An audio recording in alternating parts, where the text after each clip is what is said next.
Hello everyone and welcome back. Today I'm going to review Lightblade by Zamil Akhtar. One day Jayosh will slay a dragon god. Although nothing seems less likely for a slave whose body is too broken to cycle sunlight into destructive energy. Until he meets a woman who can teach him in secret how to use a light blade, an energy sword created from light. Except she only exists in dreams. Each hour of sleep equates to one day in this lucid dream, and when Jayosh awakes, he faces trial by fire, by forces more frightening than he could have ever dreamed. So I read this as part of my initial batch for the SPFBO round 8. Before I really get into the review, I think this is an absolutely stunning cover.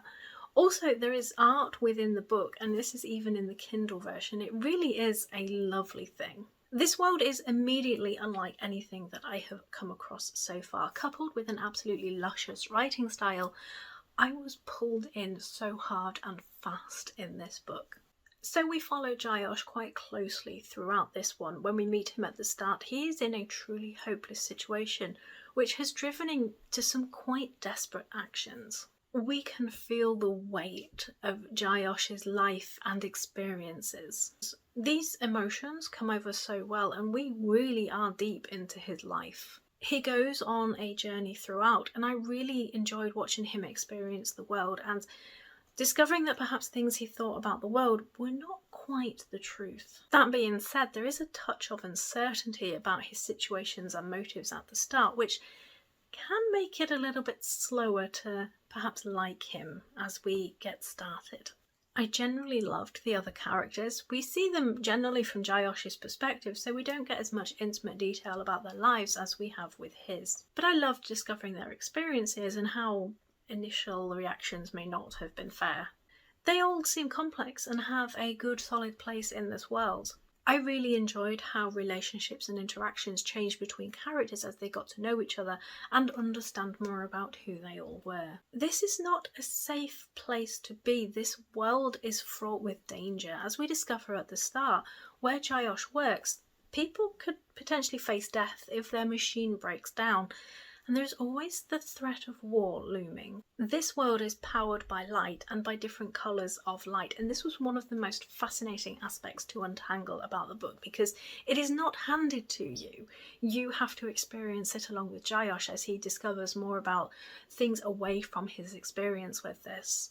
Different colours of light do different things, and it's all dependent on the crystal that you have.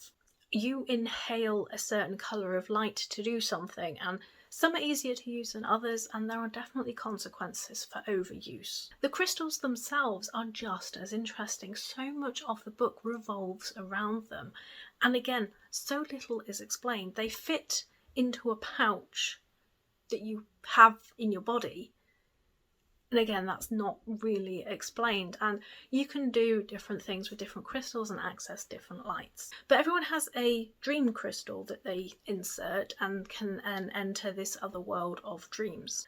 And this dream world is where the progression aspects come into it. So 1 hour of the real world equates to one day in this dream world. So obviously there is a lot of space to learn things and have different experiences within this dream world. One of the things I did really like is that this dream world seemed to follow, dream logic. It's surreal. It doesn't always have to make sense. If you want to go flying off on the backs of turtles and go flying, you can do. Things don't have to make sense here, but there are still rules about what you can and can't do. And this is where the aspects of science fiction and fantasy really began to blur for me, because while we have what is essentially magic, a lot of it is powered by programs, it felt. The crystals could have programs on them. We accessed menus to do different things. So it felt like while it was fantasy, a lot of the explanations were science fiction in the world.